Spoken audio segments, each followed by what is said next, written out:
นี่สภาพแบบนี้มันสิรอดอยู่บ่เงาแบบนี้สภาพแบบนี้เป็นขี้ยังขี้ขาวบ่ขี้ขาวขี้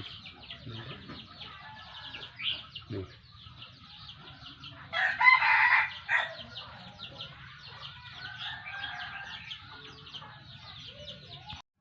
นี่เด้ตัวถ่ายส่งให้ตอนนั้นว่าเบิ่งสภาพงอยๆบ่กินอาหารหยังอันนี้บ่กินข้าวบ่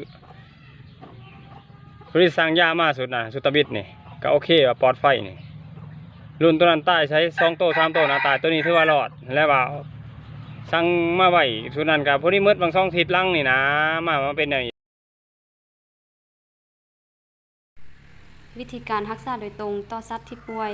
บ่ว่าเป็ดไก่นกสัตว์ที่ป่วยแล้วมีความเหงาซึมและบ่กินอาหารได้ด้วยตัวเองเราควรนำอาหารมากอยน้ำพอให้เปียกซุ่มแล้วปั้นเป็นก้อนพอให้มันกลืนได้ประมาณ 6-7 คำสัตว์ที่ป่วยบ่ควรให้อดอาหารและน้ำหลังจากนั้นเราเอายาสมุนไพรมากอยน้ำแล้วปั้นเป็นก้อนเช่นกัน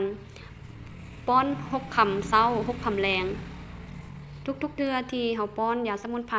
ควรป้อนอาหารก่อนแล้วจึงป้อนยาสมุนไพรดีท็อกฟาร์มตัวนี้รักษาได้4อาการเช่นว่าขี้ขาวคอคอกเป็นเปียวัดน้ำบวม